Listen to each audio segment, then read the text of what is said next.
What's up mga ka-Blue Beamers? Pwede ah. Pwede no? What's up mga ka-Blue Beamers? For today's video, pag-usapan natin thoroughly yung tinatawag nating tool chest. Ayan, importante yan kung nagsisimula ka pa lang sa Blue Beam. Kailangan mo talagang gumawa ng tool chest na may lamang tools for specific job. Ayan, sa Blue Beam kasi, we have the power na gumawa ng tool chest. For example, ang tool chest na gagawin natin ngayong araw is electrical. Let's go. Gagawin natin muna, syempre, open ng file. Ito, hanap tayo ng PDF. Itong file na ito is galing pa ng New York, napakalayo. So, pag New York, Amerika iyon, ang ginagamit nilang system is Imperial System. Okay, pamilyar kayo doon. Mga inches, gano'n. For today's video, nabanggit natin, gagawa tayo ng tool chest. Sige, sample na lang. Electrical. Ayan. For electrical, ang gagawin natin, punta tayo ng tool chest dito po. Tapos, manage tool. Manage tool chest. Gawa tayo ng tool chest for electrical. Tool. Electrical tool. Ayan. Electrical tool. Toolbox na lang. Para at least, yun yung common term sa Pilipinas. Toolbox. Ito na yung toolbox natin. Yung toolbox natin, wala pang lamang tools. So, gagawa ako ng dedicated tools for specific job. So, ang specific job na gagawin natin sa electrical ay ang pagbibilang nito. Muna, ano ba ito? Kung di tayo pamilyar, pwede nating puntahan yung legend. Meron naman yan. Bawat plano is merong legend. Hanapin natin. Punta muna ako ng thumbnails. Page natin is 45. So, paghahanap niyan, syempre dapat yung nauuna kasi dapat yung legend bago yung actual plan. Ito yon sa page 43. Electrical abbreviation. Malapit na tayo. Lightings. Malapit na tayo. Nasaan ka na? Ayun. Kung natatandaan natin yung drawing, duplex receptacle mount flash. So, nakabox kasi yung sample natin. Be attentive. Kasi merong duplex receptacle na hindi naka-box. Tingnan natin. Ayan, hindi naka-box. So, for this one, focus lang tayo sa mga receptacle na naka-box. Ayun. Balik tayo doon. Yung naka-box na receptacle is tama yun, makakalimutin ako. Receptacle, duplex receptacle with mount flash with ceiling. So, type natin kasi makakalimutin ako. Duplex receptacle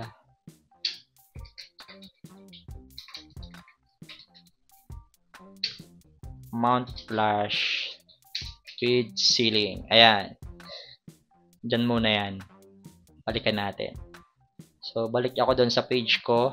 Electrical page 45. So, gagawa ako ng tools para mabilang itong mga ganito. Ano nga ulit to? Basta may ceiling. Ayan. Receptacle duplex with mount flash with ceiling. Copy natin. So, gagawa ako ng specified tools. Pero bago yon, ang una natin gagawin is i-calibrate muna. Hanapin muna i-set muna natin yung scale ng plan natin. Bakit nga ba importante na mag-set tayo ng scale? Ayan. Sa pag-i-set kasi ng scale, bakit to naging importante?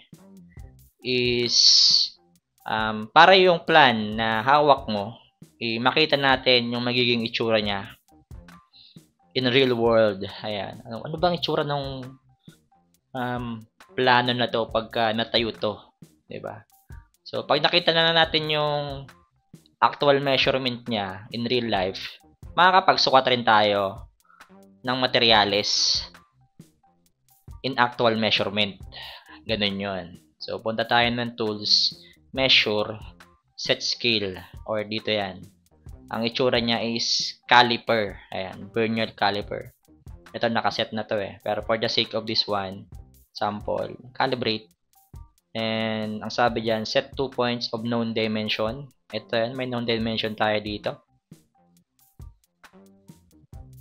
Hindi ko na kailangang i-retype kasi tinype ko na kanina. Pero pwede mo siyang i-retype. Then apply. For checking, gamitin natin yung length. Ayan, 7 feet and 5 inches. Hit delete para mawala. Punta na tayo doon sa page 45 kung saan tayo gagawa ng receptacle. Na with mount flush with ceiling. So, pwede natin gayahin to.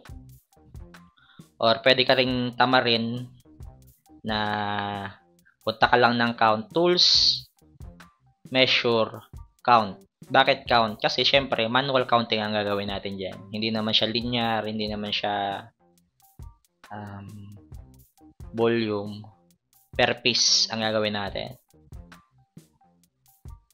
Pwede tayo mag-assign ng shape, pero hindi ko yan gagawin. Ayan, pwede kasing mag-assign tayo ng mga ganyang shape, pero hindi ko yan gagawin. So, papakita ko sa inyo yung paggagawa talaga ng dedicated tools naman para dito sa certain device na ito. So, pwede yon. Pwede ka tayong pumunta ng markup. Ayan, yung mga markup tools natin. So, ito rin siya. Na-click ko na. Delete natin doon muna. Ito rin siya lahat. Pwede ko siyang gayahin. Gayahin natin, syempre. So, unang gagawin, yung box muna gawin natin. Or pwede tayong yung bilog muna. Ellipse. Ano to? Yan, bilog. May bilog. Tapos yung line.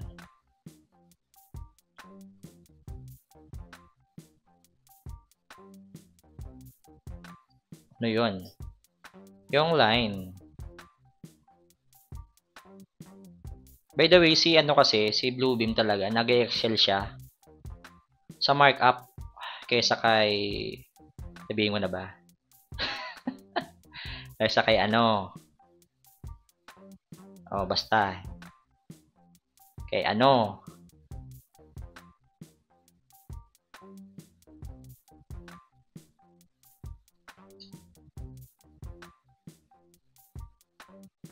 Ayaw mo humaba. Dito na lang tayo sa baba.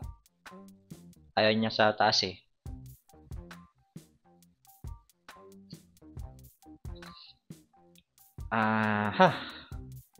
Paano ba yung ginawa ko?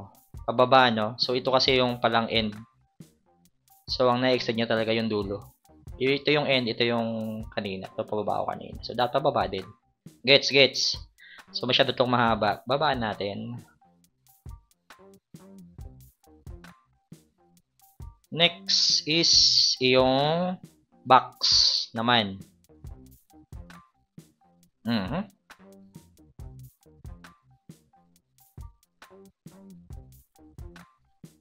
Ulitin natin.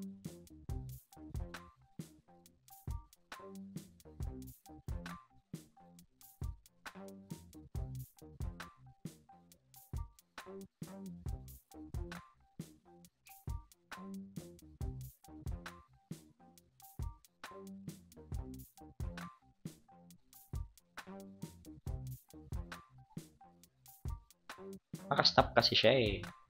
Hindi natin yung snap. Ang kulit ko. Ayan.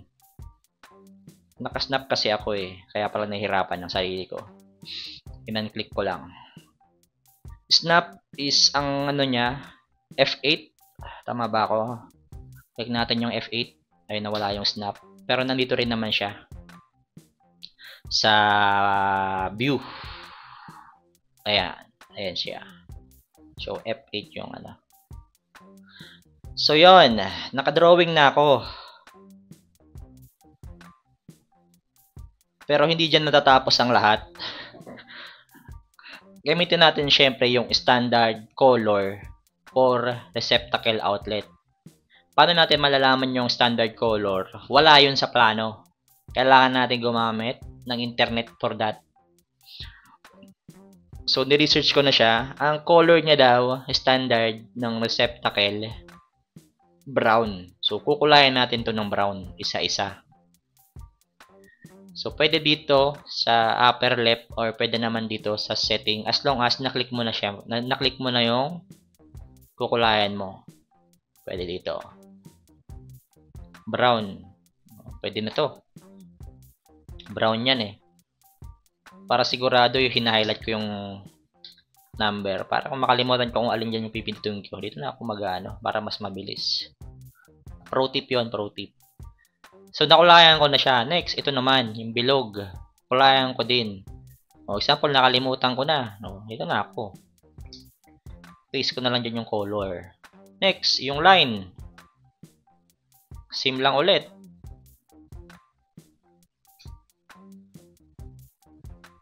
Ayan. Mali ata ko nang naklik. Sabi na eh. Yun. So, gayang-gaya na. Color brown. Ang problema, hindi pa yan naka-group. So, i-highlight mo siya. Tingnan natin kung may ano dito, option na group. Ayun. Control G. So, naka-group na siya. So, pag dinanag mo yan,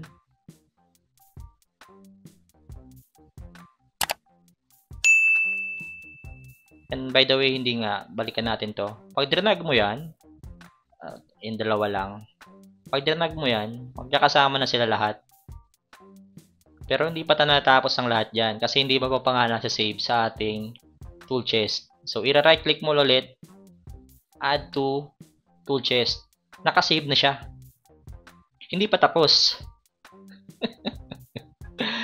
Para mas maganda, detail ka. Hindi mo pa siya napapangalanan at nalilabel.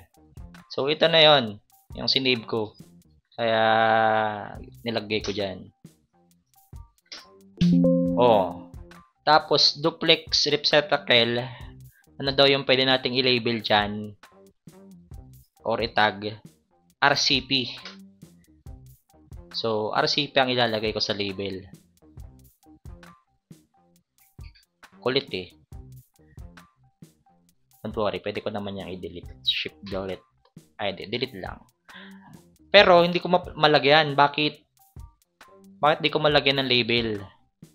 Kasi, hindi pa siya setting for counting. Parang ano pa lang siya. For markup pa lang siya.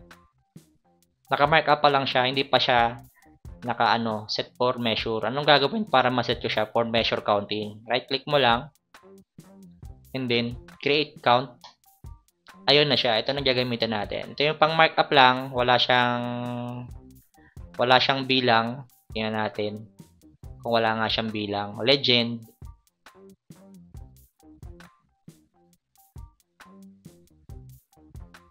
Meron pala. Meron pala. Meron pala. Pero, pag yan kasi ang ginamit mo, ang hirap mag-drago. Kaya, yung last step talaga natin dyan, ito yun. Parang in-right click ko siya, tapos chinus ko yung create count para malagyan natin ng label. RCP. Tama ba? Receptacle, RCP. O, diba? Hit enter. Yun, masakit sa tenga. So, every time na may ganyang device, ito yung gagamitin natin. Pang counting natin. Dedicated siya dun sa mga ceiling. By the way, yun niya, i-rename natin ulit. Dedicated siya sa receptacle with mount flash with ceiling. So, yun, nakagawa na tayo ng ganun. Ang tanong, sobrang dami niyan, tinatamad ka marking isa-isa. Grabe naman, tinamad ka talaga, no? Don't worry, may solution pa rin yan. Tinamad ka eh. Delete natin lahat kasi tinamad ka. Tinamad ka mag-count isa-isa. Si Bluebeam, meron naman siyang built-in. Ayan, built-in search. Pwedeng text based or visual based. So, since meron tayong visual, kumainin natin yung visual. Choose rectangle. Highlight natin. Yung pag-highlight, again, take note, meron kasi siyang ibang klase na receptacle din. Diba? Ayan, meron kasi receptacle na walang box. So, pagalingan dito ng pag-observe. Mag-focus lang tayo dun sa receptacle na may box. Get rectangle, highlight this one. Kasama syempre yung box. And then, search. So, double check natin kung ang na-search ng computer is yung lahat lang may box. So, meron siyang 7 results. Select all lang. Tapos, lagyan na natin ng marking. Apply count. Hit the receptacle for mount flush with ceiling. Pwede na natin itong i-delete. And then, close the search bar. Ayan na siya. May nabilang siyang 5. 1, 2, 3. Asan yung panlima? Ay, 7 pala. 5, 6, 7. Ay, tama. 7 nga pala, sabi niya. 1, 2, 3, 4, 5, 6, 7. So, para mapala pa siya dun sa table na ganon, right-click mo lang, legend. Yan yung pinaka-shortcut. And then, medyo gusto mo yung may table format, i-highlight natin. Pwedeng puti yung background, pwedeng anong kulay. Example, green. Green yung background. Tapos, grid line. Palitan natin yung kulay, syempre. Pwedeng puti. Pero, wala pang kapal. Hindi pa nakikita. Kapalan natin. Pero pangit, no? Kaya, balik tayo dun sa most used color. Black and white. Ayan na siya. Diba? Ang galing. Pwede rin natin siya makita dito sa markup lists. Yung mga history ng mga pinaggawa natin. Ayan siya. Mga pinaggawa natin. Diba? So, meron ka ng dedicated tool for duplex receptacle mount flush. Ayan. So, congrats. Nakapagawa ka na. Pwede mo na siyang gamitin. Or every time na may ganyang item, ito gagamitin natin. Designated tool for designated work. So, yun lang ang ating video for today's topic. My name is Raymond Guerrero. Don't forget to follow, like, share, comment, and subscribe sa ating video. At comment kayo kung ano pa yung gusto nating matutunan.